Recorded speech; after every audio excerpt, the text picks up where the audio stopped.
Welcome to Military.com's Year in Review for 2017. These are our picks for the top 10 most influential military stories of the year.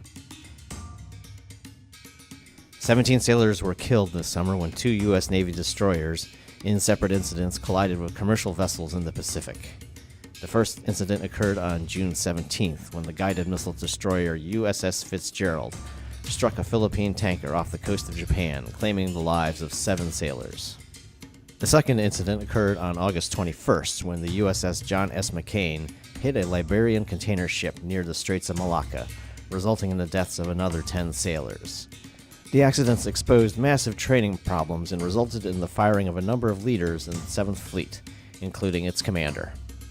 The U.S. military, with partner forces in Iraq and Syria, helped crush the Islamic State's last strongholds in Iraq and Syria this year. Meanwhile, in Afghanistan, the U.S. has ramped up airstrikes, including dropping its biggest non-nuclear bomb on the ISIS Khorasan branch and unleashing the F-22 Raptor stealth fighter to bomb Taliban drug labs. Still, the Taliban control or influence 54 of 407 districts in the country, or 13%, according to the Special Inspector General for Afghanistan Reconstruction. In one of the most controversial military court cases in years, Army soldier Bo Bergdahl in October pleaded guilty to deserting his post in 2009 in Afghanistan. While he was sentenced to receive a dishonorable discharge and reduction in rank to private, he avoided prison time. Bergdahl was captured by Taliban forces and spent 5 years in captivity before being released in 2014. His trial included testimony from troops who were wounded during missions to find him. The controversy continues as lawmakers urge the Army to not award him back pay, and his attorney seeks to have him receive a POW medal. In 2017, North Korea repeatedly rattled the international community with a series of ballistic missile launches and nuclear tests that showed major advancements in its military technology.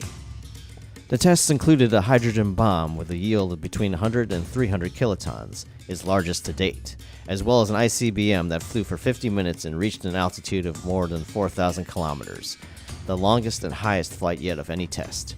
The U.S. responded with show-of-force exercises with allies in the region, including South Korea and Japan. On November 6th of this year, Devin Patrick Kelly shot and killed 26 people at a Texas church.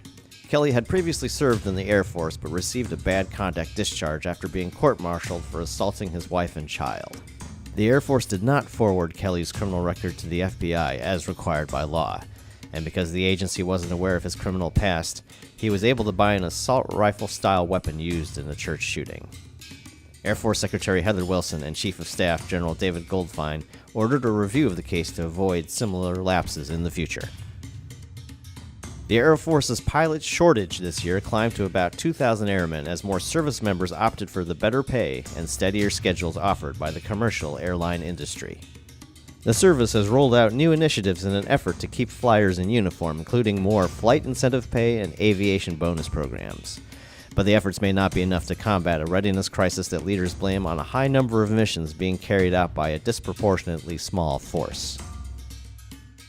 Lawmakers in Congress have moved swiftly to criminalize so-called revenge porn in the military. The 2018 National Defense Authorization Act calls for court-martial punishment for troops who engage in private porn or the unauthorized sharing or distribution of, quote, an intimate visual image of a private area of another person.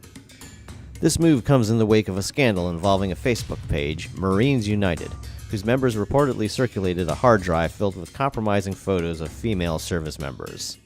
While the private Facebook group had roughly 30,000 members, the Naval Criminal Investigative Service said the number of those found to have possibly engaged in prosecutable activity was much lower. In July, President Donald Trump surprised even the Pentagon's top brass when he announced via Twitter a ban on transgender people from serving in the U.S. military.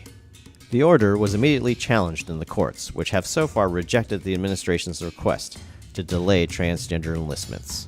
Currently, it is estimated that between 0.1 and 0.5% of the 1.3 million member active duty component are transgender.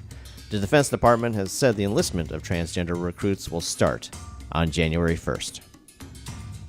The Marine Corps has taken steps to crack down on hazing following the March 18, 2016 death of a 20-year-old Pakistani-American Muslim recruit from Michigan, who reportedly plunged to his death from the third floor of a squad bay 11 days after arriving at boot camp at Parris Island. Since the incident, 15 drill instructors and 5 other senior leaders at the boot camp have been removed from their posts.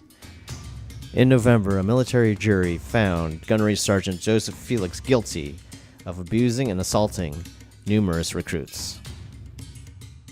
The U.S. Army is getting a new service pistol, as it announced in January that Sig Sauer had been awarded a contract to create a new service pistol based on the company's P320 handgun.